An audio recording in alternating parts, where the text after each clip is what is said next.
സുനിൽ ഐസക് വാർത്തകളുടെ വിശദാംശങ്ങൾക്കായി തത്സമയം ചേരുകയാണ് ധർമ്മസ്ഥലയിൽ നിന്ന്. സുനിൽ, ഞെട്ടിപ്പിക്കുന്ന വാർത്തകളാണ് പുറത്തു വരുന്നത്. പിന്നീട് ഈ ശുചീകരണ തൊഴിലാളിയുടെ വെളിപ്പെടുത്തലിന് ശേഷം നിരവധി ആളുകൾ അവരുടെ ബന്ധുക്കളുടെ തിരോധാനവുമായി ബന്ധപ്പെട്ട് കൂടുതൽ വെളിപ്പെടുത്തലുകളുമായി രംഗത്ത് വരുന്നു. അവരിലൊരാളാണ് ഇന്ദിര. അങ്ങനെ ഒരുപാട് ആളുകൾ പുതിയ വെളിപ്പെടുത്തലുകൾ വരുന്നു. വലിയ ഒരു ദുരൂഹമായി തന്നെ തുടരുകയാണ് ധർമ്മസ്ഥല. ഇതുമായി ബന്ധപ്പെട്ടുള്ള അന്വേഷണങ്ങൾ നിലവിൽ എങ്ങനെയാണ് സുനിൽ പുരോഗമിക്കുന്നത്? ഒപ്പം തന്നെ ഈ ആരോപണങ്ങളൊക്കെ വിരൽ ചൂണ്ടുന്നത് ആരിലേക്കാണ്?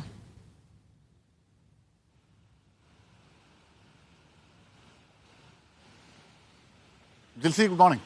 ഒരു അപസർപ്പക കഥയെ അനുസ്മരിപ്പിക്കുന്ന തരത്തിലുള്ള സംഭവങ്ങൾ, അതുപോലെ തന്നെ വിവരങ്ങൾ, വെളിപ്പെടുത്തലുകൾ ഒക്കെയാണ് ധർമ്മസ്ഥലയുമായി ബന്ധപ്പെട്ട് കഴിഞ്ഞ കുറേ ദിവസമായി ഇങ്ങനെ വന്നുകൊണ്ടേയിരിക്കുന്നത്. 2025 ജൂലൈ മാസത്തിൽ അവിടുത്തെ ഒരു ശുചീകരണ തൊഴിലാളിയായിരുന്ന മനുഷ്യൻ നടത്തിയ വെളിപ്പെടുത്തലുകളാണ് ഈ കഴിഞ്ഞ കുറേ ദിവസങ്ങളായി ഒരുപക്ഷെ ഇന്ത്യ തന്നെ ചർച്ച ചെയ്തുകൊണ്ടിരിക്കുന്നത് എന്ന് പറയേണ്ടി വരും. 100-ലധികം സ്ത്രീകളെ പലയിടങ്ങളിലായി കുഴിച്ചു മൂടിയിട്ടുണ്ട്, അവരുടെ മൃതശരീരങ്ങൾ കുഴിച്ചു മൂടിയിട്ടുണ്ട് എന്നായിരുന്നു ഈ ശുചീകരണ തൊഴിലാളിയുടെ വെളിപ്പെടുത്തൽ. 1995 മുതൽ 2004 വരെ ഈ ക്ഷേത്രത്തിലെ, മഞ്ജുനാഥ ക്ഷേത്രത്തിലെ ശുചീകരണ തൊഴിലാളിയായിരുന്ന ഒരു മനുഷ്യനാണ് അത്തരമൊരു വെളിപ്പെടുത്തൽ നടത്തുന്നത് എന്നതുകൊണ്ട് തന്നെ ആ വെളിപ്പെടുത്തലിന് വലിയ പ്രസക്തി ഉണ്ടാകുന്നു. അതായത് അയാളുടെ കഥകളിങ്ങനെ വിശദമായി പറയുന്നുണ്ട്. 95 അയാൾ ജോലിക്ക് ചേർന്നു. 98 ആദ്യമായി അയാളോട് ഒരു മൃതദേഹം മറവ് ചെയ്യാൻ ആവശ്യപ്പെടുന്നു. അന്ന് അയാൾ അതിന് വിസമ്മതിച്ചപ്പോൾ ഭീഷണിപ്പെടുത്തുന്നു, കുടുംബത്തെ ആക്രമിക്കുമെന്ന് ഭീഷണിപ്പെടുത്തുന്നു. അങ്ങനെ അയാൾ അതിന് വഴങ്ങുന്നു. പിന്നീട് പലപ്പോഴും പലതരം സ്ത്രീകൾ, ചെറിയ കുട്ടികൾ, യുവതികൾ, നഗ്നരാക്കപ്പെട്ട ശരീരങ്ങൾ, ക്രൂരമായി പീഡിപ്പിക്കപ്പെട്ടിട്ടുള്ള ശരീരങ്ങൾ, മുറിവേറ്റ ശരീരങ്ങൾ, ആസിഡ് ഒഴിച്ച് മുഖം മറ്റും വികൃതമാക്കിയിട്ടുള്ള ശരീരങ്ങൾ, അങ്ങനെ നിരവധി ശരീരങ്ങൾ.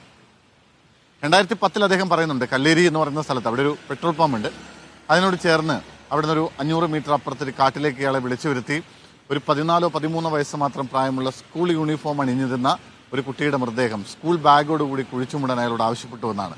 അങ്ങനെ ഞെട്ടിക്കുന്ന നിരവധി വെളിപ്പെടുത്തലുണ്ട്. 6 പേജുള്ള ഒരു പരാതിയാണ് അത് അയാൾ സുപ്രീം കോടതി അഭിഭാഷകനായ KV ധനഞ്ജയനൊപ്പം ദക്ഷിണ കന്നഡ പോലീസ് മേധാവിക്ക് നൽകിയിട്ടുള്ളത്. അതിൽ ഇങ്ങനെ പല ദുരൂഹ മരണങ്ങളെക്കുറിച്ചും വളരെ വിശദമായി പറയുന്നുണ്ട്. അതിനുശേഷമാണ്, അത് വലിയ ചർച്ചയായതിനു ശേഷമാണ് കഴിഞ്ഞ കുറേ വർഷങ്ങളായി ഈ ധർമ്മസ്ഥലയെ കേന്ദ്രീകരിച്ച് നടന്നുകൊണ്ടിരുന്ന പല ദുരൂഹ മരണങ്ങളെക്കുറിച്ചും അവരുടെ ബന്ധുക്കൾ ഇങ്ങനെ തുറന്നു പറച്ചിലുകൾ നടത്തുന്നത്. ഇന്നലെ നമ്മൾ കണ്ടിരുന്നു. ഇന്നലെ മീഡിയ വണിൽ ഏറ്റവും ഒടുവിൽ 2012 ദുരൂഹ സാഹചര്യത്തിൽ കൊല്ലപ്പെട്ട ഒരു പെൺകുട്ടിയുടെ മാതാവ് വളരെ വിശദമായി തന്നെ നമ്മളോട് ഇന്നലെ സംസാരിച്ചിരുന്നു.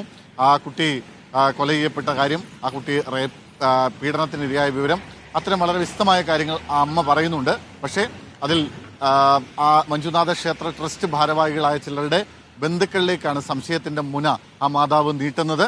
പക്ഷേ ഏതെങ്കിലും തരത്തിൽ പോലീസിന്റെ അന്വേഷണം കൃത്യമായി ഉണ്ടായില്ല എന്നതാണ് അവർ പറയുന്നത്.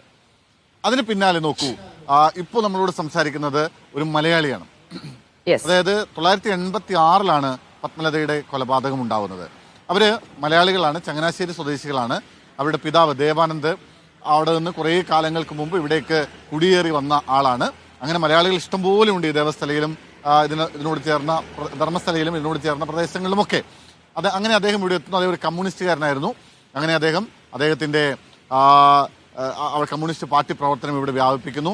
സ്വാഭാവികമായും ഈ ക്ഷേത്ര ട്രസ്റ്റ് ഭാരവാഹികളുടെ ഗുണ്ടായുസത്തിനെതിരെ അയാൾ പ്രവർത്തിക്കുന്നു, സംസാരിക്കുന്നു. തദ്ദേശ തെരഞ്ഞെടുപ്പിൽ മത്സരിക്കാൻ തീരുമാനിക്കുന്നു. പിന്നാലെയാണ് ഇവിടെ STM കോളേജിൽ, ദേവസ്ഥലയിലെ STM കോളേജിൽ വിദ്യാർത്ഥിയായിരുന്ന 17 വയസ്സുള്ള അവരുടെ മകളെ തട്ടിക്കൊണ്ടു പോകുന്നത്.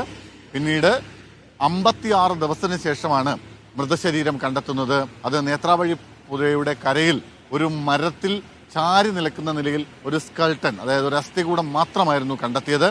ആ അസ്ഥികൂടത്തിന്റെ കയ്യിലുണ്ടായിരുന്ന ഒരു റിസ്റ്റ് വാച്ചാണ് ഇവർ ഈ പെൺകുട്ടിയെ തിരിച്ചറിയാനുണ്ടായിരുന്ന ഏക അടയാളം.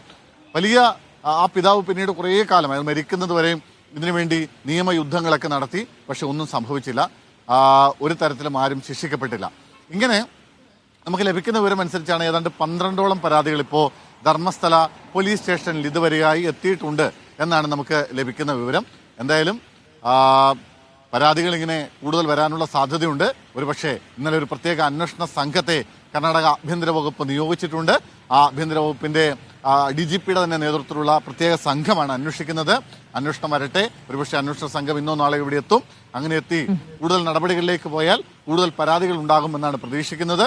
അങ്ങനെ വന്നാൽ യാഥാർത്ഥ്യം എന്താണ്, ഈ ശുചീകരണ തൊഴിലാളി നടത്തിയ വെളിപ്പെടുത്തലിന്റെ യാഥാർത്ഥ്യം എന്താണ്, ഇവിടെയുള്ള ഇപ്പോൾ നമ്മളോടൊക്കെ തുറന്നു പറച്ചിൽ നടത്തിയിട്ടുള്ള ഒരുപാട് ആളുകളുണ്ട്, അവരുടെ കുടുംബങ്ങൾക്ക് നീതി കിട്ടുമോ എന്നൊക്കെ വരും ദിവസങ്ങളിൽ കാത്തിരുന്ന് തന്നെ കാണാം.